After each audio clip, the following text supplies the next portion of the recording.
2024 के लोकसभा चुनाव में पूरा विपक्ष नरेंद्र मोदी के नेतृत्व में एक बार फिर बीजेपी की सरकार बनवाने के लिए जी तोड़ मेहनत में लग गया है। इस बार विपक्ष जिस अंदाज से इस चुनाव के लिए खुद को तैयार कर रहा है, उसे लगता है कि बीजेपी कांग्रेस का 1984 इंदिरा गांधी हमदर्दी लहर वाले चुनाव का रिकॉर्ड तोड़ देगी। सभी विपक्षी दल ये दावा करते हैं कि यदि विपक्ष एक साथ मिलकर चुनाव लड़े तो बीजेपी को बहुमत के आंकड़े से नीचे लाया जा सकता है और विपक्ष की संख्या बल 300 तक पहुंचाई जा सकती है।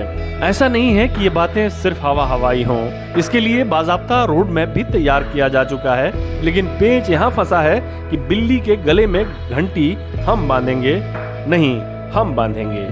इससे पहले कि प्रधानमंत्री नरेंद्र मोदी को कुर्सी से उतारा जाए, कुर्सी पर बैठने वाले दावेदार एक दूसरे की टांगें खींचने में जुट गए हैं। कांग्रेस कहती है कि सबसे बड़ी पार्टी हमारी है, इसलिए हमारा नेता प्रधानमंत्री का उम्मीदवार होगा। टीएमसी कहती है ऐसा नहीं होता है, विधानसभा चुनाव में बीजेपी से लोहा लेकर हमारी नेता ने उसकी पूरी चुनावी मशीनरी को धूल चटाया है, हमारी नेता प्रधानमंत्री बनेंगी। केसीआर यानी के चंद्रशेखर राव तेलंगाना में प्रचंड बहुमत की सरकार बनाकर निश्चिंत थे कि अचानक बीजेपी से गलबहियां करते करते उनके मन में ये डर समा गया कि कहीं बीजेपी उनका खेला न कर दे। इसलिए आनन फानन में अपनी पार्टी का नाम तेलंगाना राष्ट्र समिति से बदलकर भारत राष्ट्र समिति कर अपनी दावेदारी ठोक दी। यही नहीं, वो भी कांग्रेस, टीएमसी, एनसीपी, राजद, जदयू के साथ विपक्षी एकता खेलने लगे। कांग्रेस ने श्रीनगर में विपक्षी नेताओं को बुलाया तो केसीआर ने हैदराबाद में। दोनों जगह कुछ पहुंचे, कुछ नहीं पहुंचे।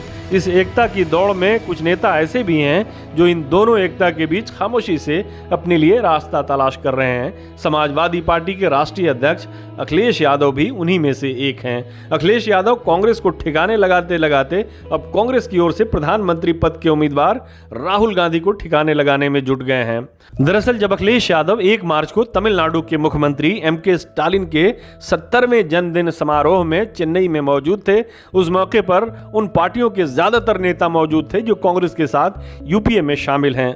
अखिलेश की वहां मौजूदगी से यह संदेश गया कि शायद वो भी कांग्रेस के साथ तालमेल करेंगे, लेकिन बहुत जल्द उन्होंने कांग्रेस से अपनी दूरी दिखाना शुरू कर दिया। वो ये संदेश देना चाह रहे हैं कि उनकी पार्टी कांग्रेस के साथ तालमेल नहीं करने जा रही है। और तो और अखिलेश ने इशारा दे दिया कि उनकी पार्टी अमेठी से भी अपना उम्मीदवार उतारेगी। अब तक पार्टी इस क्षेत्र से अपना उम्मीदवार नहीं देती थी। अब चूंकि इस सीट से पिछले चुनाव में राहुल गांधी बीजेपी की उम्मीदवार स्मृति ईरानी से हार गए थे, इसलिए अब इस सीट से कांग्रेस का दावा खत्म हो गया है। कई राजनीतिक विश्लेषक इसे समाजवादी पार्टी का कांग्रेस पर दबाव की रणनीति के रूप में देख रहे हैं। समाजवादी पार्टी गठबंधन की सूरत में कांग्रेस को 10 से 11 सीटों से अधिक देने के मूड में नहीं है, इसलिए उसने विधानसभा चुनाव की रणनीति को 2024 के लोकसभा चुनाव तक विस्तार दे दिया है। सपा प्रवक्ता राजेंद्र चौधरी ने कहा है कि समाजवादी पार्टी सिर्फ अपनी छोटी सहयोगी पार्टियों के साथ ही तालमेल करेगी। अखिलेश यादव राहुल गांधी की भारत जोड़ो यात्रा के दौरान भी कांग्रेस से कटे रहे। राहुल गांधी के निमंत्रण को उन्होंने अस्वीकार कर और केसीआर के विपक्ष के जुटान वाले कार्यक्रम में शामिल होकर अपनी मंशा जाहिर कर दी। हाल ही में उत्तर प्रदेश की पूर्व मंत्री गायत्री प्रजापति की बेटी की शादी में शामिल होने के लिए वो अमेठी गए थे।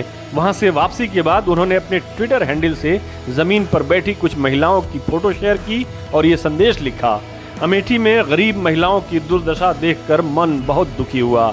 यहाँ हमेशा वीआईपी जीते और हारे हैं, फिर भी यहाँ ऐसा हाल है तो बाकी प्रदेश का क्या कहना। अगली बार अमेठी बड़े लोगों को नहीं, बड़े दिल वाले लोगों को चुनेगी। सपा अमेठी की दरिद्रता को मिटाने का संकल्प उठाती है। इशारा साफ है कि संबोधन राहुल गांधी और गांधी परिवार की ओर है। अब ये दबाव बनाने की प्रक्रिया है या कोई और खेल है, ये आने वाले दिनों में जाहिर हो जाएगा, क्योंकि पिछले लोकसभा चुनाव में भी अखिलेश और मायावती ने मिलकर कांग्रेस को पहले निपटाया, उसके बाद खुद ही निपट गए। यही मामला बिहार और पश्चिम बंगाल में भी चल रहा है। आम आदमी पार्टी छत्तीसगढ़, कर्नाटक और मध्य प्रदेश विधानसभा चुनाव में कांग्रेस का खेल खराब करने के लिए मैदान में आ मौजूद हुई है।